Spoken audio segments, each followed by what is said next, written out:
In at number 5 we have Ava in Ava's Possession. Ava's Possession debuted at the Dead by Dawn Horror Film Festival in 2015 and centers around a young woman named Ava that has recently been possessed and successfully exorcised, but now she must learn how to put her life back together. The film begins with a priest successfully completing an exorcism on Ava, who is stunned to find out that she has spent the last 28 days possessed by the demon Naphula. This demon was based on a natural real-life demon by the name of Vapula, who is a powerful Great Duke of Hell that commands 36 legions of demons and is depicted as a griffin-winged lion. This demon is a fallen angel and 60th of the 72 spirits of Solomon and has skills in philosophy, mechanics, and sciences. Vapula, also known as Naphula, is mentioned in many readings throughout history, especially in the world of demonology, magic, and witchcraft. After Ava's exorcism, she went from bad to worse when her actions brought her to cause serious emotional and physical damage, which resulted in losing her job, friends, boyfriends, and potential jail time. Her family urged Ava to accept a plea deal that would spare her jail time or committed to a facility for troubled ex-possessed people if she attended a rehabilitation program for the recently exorcised. Ava began attending this program and it was urged that she took it seriously. If she didn't, it was very likely the demon would return to her and she would become possessed once again. At a group meeting in the facility, Ava meets Hazel, a fellow ex-possessed person that wants her demon to return since she enjoyed its presence and felt it was special for both of them. While Ava is trying to remember her missing 28 days, she discovers bloodstains on her floor and is led to a clue where she soon finds out that when the demon possessed her, she had murdered someone, and she is just constantly thinking what she did to become a target of Naphula. After finishing the program, she soon starts to get her life back together until Ava discovers some old files revealing that her mother has also been previously possessed by the same demon, resulting in her finding out their bloodline is prone to possessions. Fun times. In at number 4 we have Pazuzu. Pazuzu is a fictional character who is the main demon in the Exorcist horror novels and film series created by William Peter Blatty. The character of this demon was derived from Assyrian Babylonian mythology, where the mythic Pazuzu was considered the king of the demons of the wind and the son of the god Hambi. He also represents the southwestern wind, the bearer of storms and drought. This demon is known to bring famine during dry seasons and excessive water during the rainy season, and is considered to be an evil spirit by all. Pazuzu is often depicted as a combination of diverse animal and human parts. He has the body of a man, the head of a lion or dog, talons of an eagle, 2 pairs of wings, and a scorpion's tail. Pazuzu first appeared in the Exorcist novel in 1971. The novel is about a 12-year-old girl, Regan McNeil, that gets possessed by a demon. The demon is later revealed to be Pazuzu. Even though they never state that he is the demon, 2 references were made about this statue, which was uncovered by Father Lancaster Merrin in northern Iraq. After Regan's mother worries about her daughter being possessed, 2 priests, Merrin and Harris, arrive at their house to perform an exorcism on Regan to force the demon out of her body, but in their struggle to free Regan from Pazuzu, both priests die. 2 years after the novel was published, The Exorcist was released in theaters as a motion picture. In the second installment of The Exorcist, Pazuzu is named as the demon and returns to haunt Regan. The demon is prevalent in each and every movie released. In the 4th Exorcist, Pazuzu was actually shown in his first encounter with Father Merrin in Africa. After the movies, The Exorcist became a television series and Pazuzu continued to pursue Regan and possessed and killed her daughter. After killing Casey, the demon is able to possess Regan again and is almost able to take complete control of her mind. With the help from a priest, Regan tries to fight back against Pazuzu and the demon is successfully exorcised from Regan's body. William Peter Blatty's creation of Pazuzu and The Exorcist was based on heavily reported series of events from 1949. Fun fact, there is a true crime case involving a man named John Alexander Lawson that was a self-proclaimed Satanist and demonology lover. He was inspired by the famous demon Pazuzu and changed his name to Pazuzu to pay homage to the demon reference in the movie The Exorcist. In at number 3 we have The Taking of Deborah Logan. The movie The Taking of Deborah Logan is a 2014 American found footage supernatural horror film. It tells the story of a documentary crew making a film about Alzheimer's patients who uncover something sinister while documenting a woman who has the disease. The filmmakers and writers did not base this movie and characters on real life. Deborah Logan is a fictional demon, but the most terrifying nonetheless. Though in the beginning they tried to make it appear as a real person, this film is about a team of students, Maya, Gavin, and Louie, who to create a documentary about a woman named Deborah Logan, an elderly woman who has Alzheimer's disease. As the film crew records her daily life, Deborah starts to exhibit increasingly bizarre behavior, but her physician believed this is normal for someone with an aggressive form of Alzheimer's. The cameraman, Lewis, begins to notice that her actions defy normal explanation and believe that something supernatural is going on. Things grow more tense after the group notice that they have a recording of Deborah of her talking in French, talking about snakes and sacrifices, and her behavior becomes so extreme that she is hospitalized. Deborah is possessed by Henry Henry Desjardins, who had disappeared after a series of cannibalistic ritualized murders of 4 girls. If you want to find out more about this possession, you should watch the movie. There is no confirmed ending, and that is the most terrifying part of this demonic movie. Even though it's not based on true events, it really makes you feel like it is. It was voted 91% on Rotten Tomatoes, and Ain't It Cool News called it found footage done right and stated that it's one of the most effective entries in the popular subgenre of found footage horror. Coming in at number 2, Dybbuk, The Possession. The Possession is a 2012 supernatural horror thriller based on an article written by Leslie Goldstein called Jinx in a Box, and the story that was created by Kevin Mannis. In 2003, writer and furniture refinishing business owner Kevin Mannis purchased a cabinet from a yard sale and claimed it was haunted by a Dybbuk, a concept from Jewish mythology. The word Dybbuk comes from the Hebrew word evil. The term appears in a number of 16th century writings and is a malicious possessing spirit believed to be the dislocated soul of a dead person. It supposedly leaves the host body once it has accomplished its goal, or after being exorcised. The box gained notoriety when Kevin auctioned it off on eBay, including the story claiming that the cabinet was previously owned by a survivor of the Holocaust in Poland, who said it contained the malicious spirit of a Dybbuk, and that the box had paranormal powers and was responsible for this bad luck and nightmares. This box went through a few hands before being sold to Jason Haxton for $280. The museum curator and collector of religious paraphernalia began to research the source of the box and launched a website about it called dybbukbox.com that reportedly received hundreds of thousands of hits and created what's been described as an internet legend. In 2004, Jason sold the rights to the story to a Hollywood production company, and that created the 2012 release of The Possession. The movie tells the story of this so-called demon box, when a dad begins to witness his young daughter acting strangely following the purchase of an antique wooden box with Hebrew markings on it at a yard sale. The little girl became more and more obsessed with this box, and her behavior becomes increasingly erratic and alarming, ultimately leading to the girl becoming possessed by the demon haunting the box. In 2021, Kevin Mannis came out and told Input magazine that the Dybbuk box story was entirely fictional, that he came up with it. And finally, in at number 1, we have The Exorcism of Anneliese Michel. Anna Elisabeth Anneliese Michel was a German woman who underwent 67 Catholic exorcisms over the span of a year, and her story inspired the 2005 film The Exorcism of Emily Rose, the award-winning 2006 film Requiem, and the 2011 film Anneliese the Exorcist Tapes. When Anneliese was 16, she began to experience seizures and was diagnosed with psychosis caused by temporal lobe epilepsy. Shortly after, she was also diagnosed with depression and was treated by a psychiatric hospital. By the time she was 20, she began to hear voices telling her that she was damned and would rot in hell, and began to hallucinate while she was praying. Her conditions began to worsen, was depressive, and put on different types of medication. After 5 years on psychiatric medication failed to improve her, Anneliese and her family believed she was possessed by a demon. As a result, the family reached out to the Catholic Church for an exorcism. While rejected at first, 2 priests got permission from the local bishop in 1975. The priest believed Anneliese was in fact possessed by a powerful demon from hell, and knew they needed to do anything they could to force this creature out of the girl's body. The priest began conducting exorcism sessions, but through all of this she stopped eating food and passed away due to malnourishment and dehydration after a total of 67 exorcism sessions. The story of Anneliese is still told by many to this day, and it's believed to be one of the most real and powerful stories of demon possession in history. Coming in at number 5, we have Azazel from Fallen.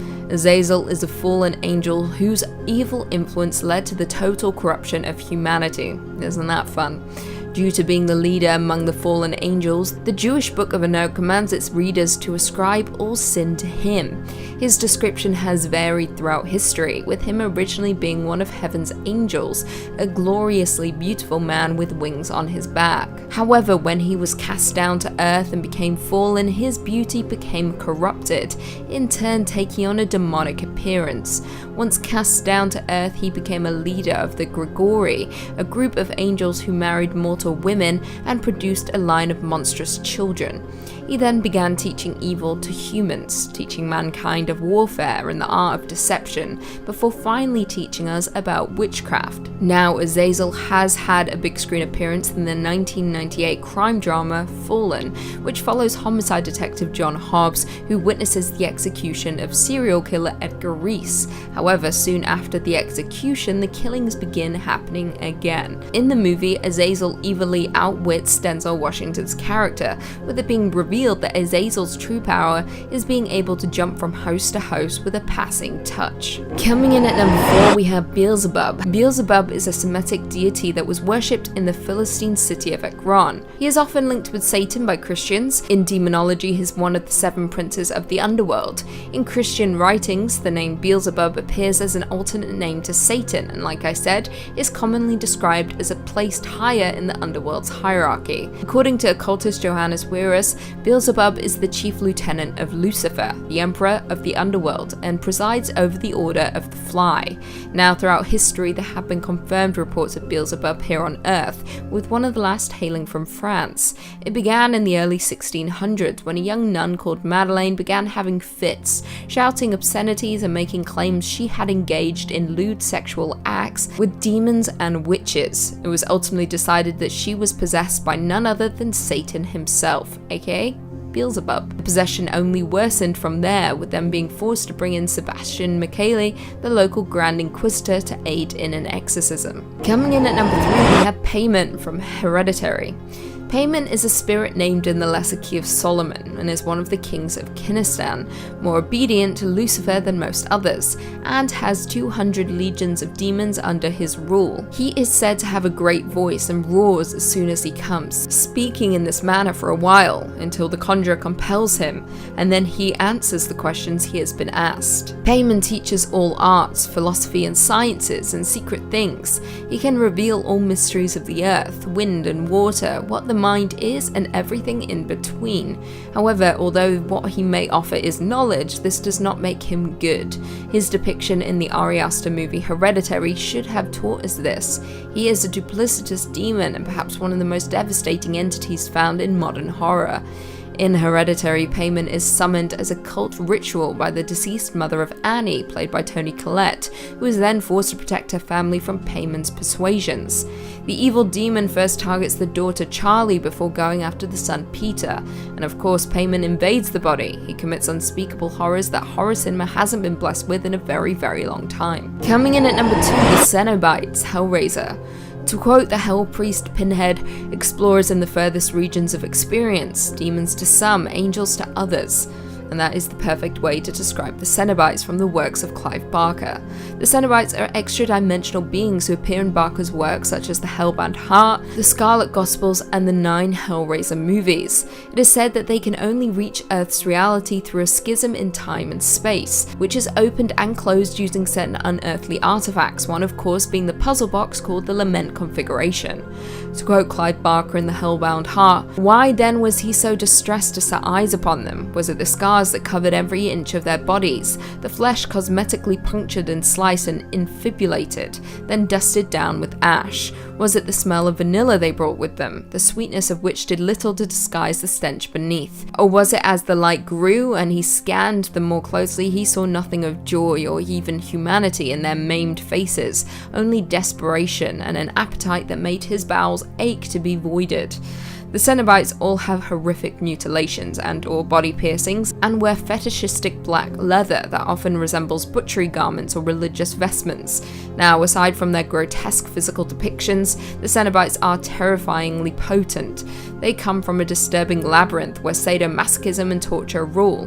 Their ultimate goal is to drag the victims who open the special puzzle box back to their violent netherworld to suffer endless torture. And finally, coming in at number 1, we have Pazuzu, the Exorcist. In ancient Mesopotamian religion, Pazuzu was the king of the demons of the wind, brother of Humbaba and son of the god Hambi. He also represented the southwestern wind, the bearer of storms and drought. Now, although Pazuzu is himself considered to be an evil spirit, he drives and frightens away other evil spirits, therefore protecting humans against plagues and misfortunes. However, don't get your hopes up because this dude is straight up evil. He was, of course, the evil spirit that possessed a young Regan MacNeil in the 1971 novel The Exorcist, as well as the subsequent movie. In the movie, Pazuzu is both named as the demon antagonist of Regan and the unwitting helper of Father Philip Lamont, as he seeks to free Regan from the demon's grip.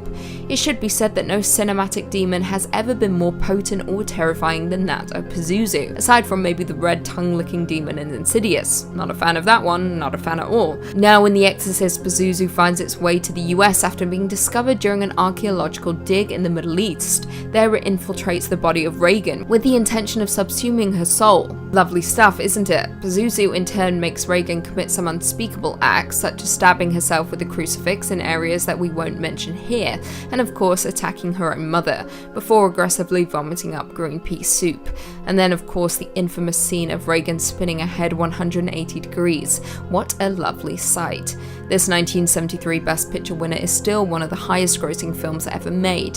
However, saying that, it is best to steer clear of Pazuzu. There's no need to invoke him, especially not in the middle of the night in front of your mirror. Just cover that thing with a sheet. Almighty Lord, Word of God the Father, Jesus Christ, God and Lord of all creation, gave to your holy apostles the power to tramp underfoot serpents and scorpions. Number 5 on this list is the Reversed Demon. This demon clearly took some gymnastic classes when they were alive as a person, because they're definitely flexing their flexibility muscles now in the demon afterlife. The clips that I'm about to show you were posted to the YouTube channel Kisa Weba. They were captured by a security camera and show a demon slowly crawling across the ground.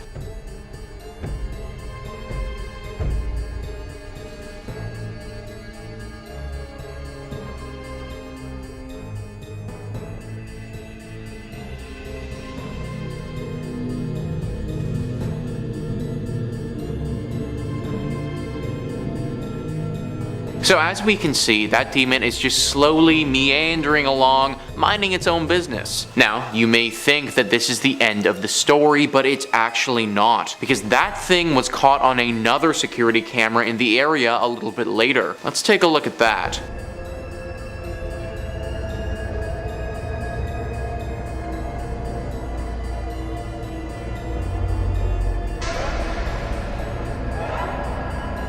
Now what on God's green earth is that freaking thing? I mean, it has to be a demon, right?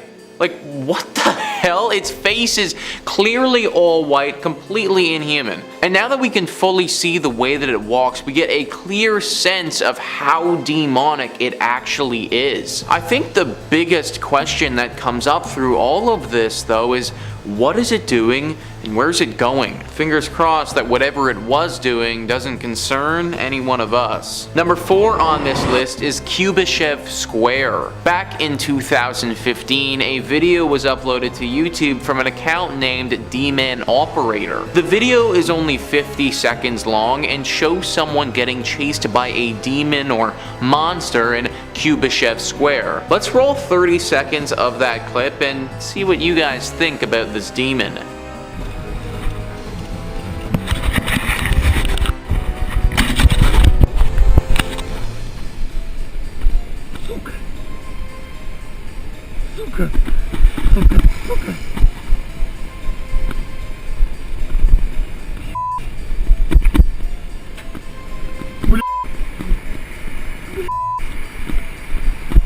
So the man gets into the park, and just to the left of him is this completely demonic looking spider creature. It's slow out of the gate, but then it starts coming after him. The final 10 seconds of the video is going to show this thing get really close to him and then spit what looks to be some green toxic fluid out at him. Let's roll that now.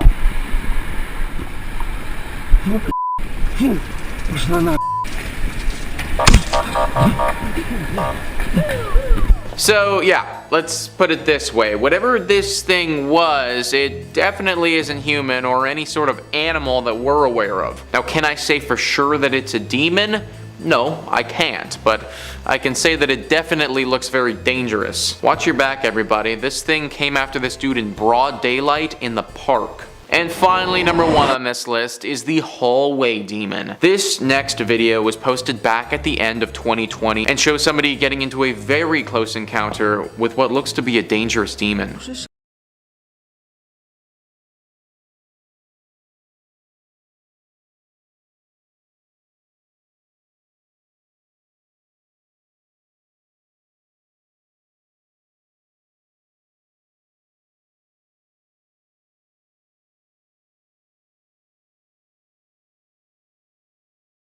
低着头呢？他是不是低着头呢？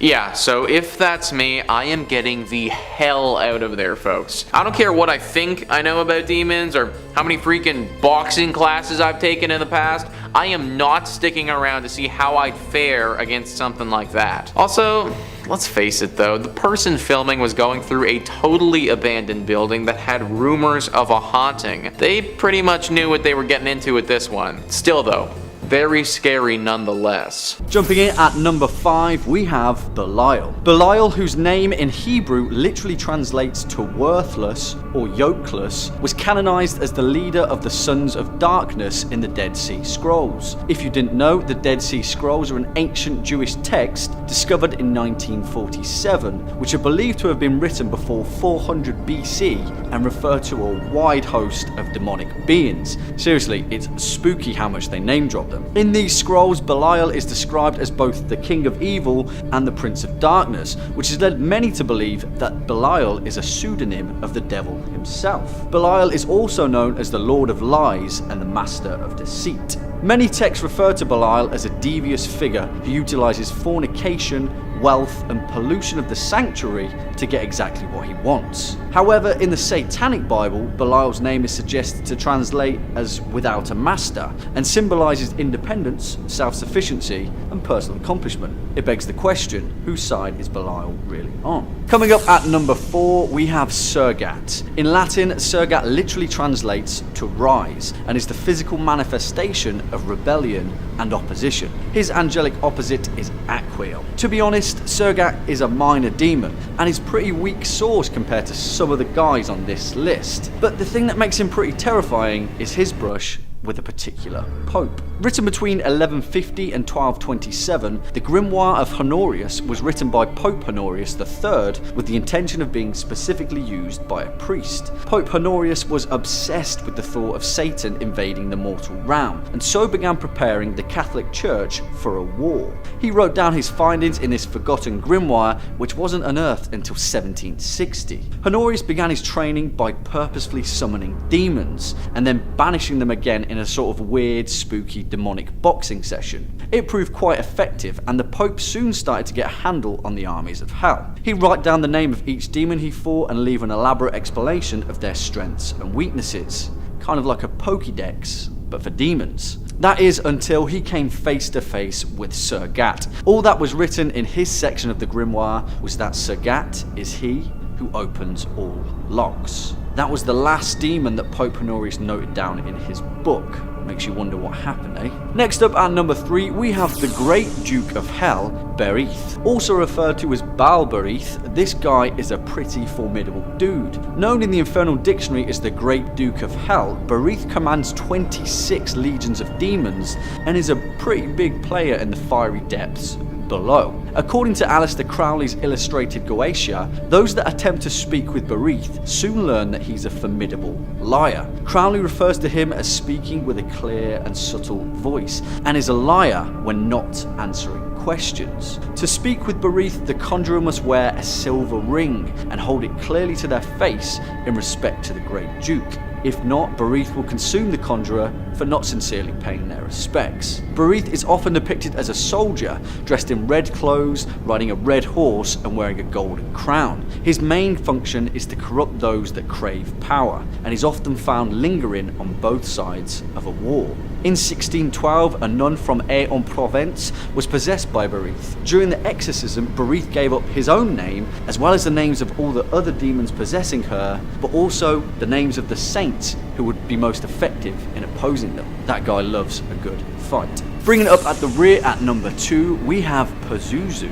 Dating back to ancient Mesopotamia, Pazuzu is the king of the demons of the wind. He is the bearer of storms and the bringer of drought, and is often depicted with the body of a man, the head of a dog, and the talons of an eagle. In the possession case of Roland Doe, the story that inspired The Exorcist, Pazuzu is the chief demon that possesses the boy. He is known to be an incredibly intelligent demon and is renowned for scheming and corrupting the pure of heart. He takes most pleasure though from corrupting the purest of the pure and is often depicted trying to possess children for sport. It is also thought that Pazuzu predates most other demons and is thought to be an Oberith, an ancient evil that manifested itself from the abyss and has been tied to Earth for millions of years. Strangely though, Pazuzu finds reference in a huge number of ancient societies, from Mesopotamia to Sumeria to ancient Babylon. In some, he is revered as a savior and protector, others a demon who should never be summoned. Followers of the Oberith often carve wooden statues of the demon and worship him in the hope that Pazuzu will one day reveal his true name to them. No thanks. And coming in at the top spot, number 1, we have Azazel. Azazel, or Satan, or Lucifer, or the devil, or Baphomet. You know this guy. He's the king of all demonic possession, and he loves nothing more than a group of teenagers standing around a pentagram and beckoning him forward into the mortal realm. The Horn Prince is heavily related to the image of the goat, and we often see him depicted with hooves, horns, and a tail. But this actually has some substance to it. In Abrahamic society, a priest would whisper the prayers of a village into the ears of a goat, and then sacrifice it in the hopes that their prayers would be answered. But in fear of Azazel corrupting the goat, they select an extra goat, often referred to as a scapegoat, and use it as a decoy. They'd then send it out into the desert, hoping they'd wasted a little bit of time for the devil.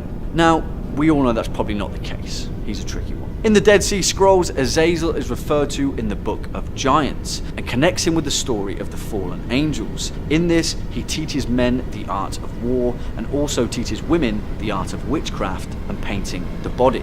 Generally, Azazel pops up in pretty much every possession story ever, and it's probably wiser just to avoid him altogether. Speak of the devil, and the devil shall appear.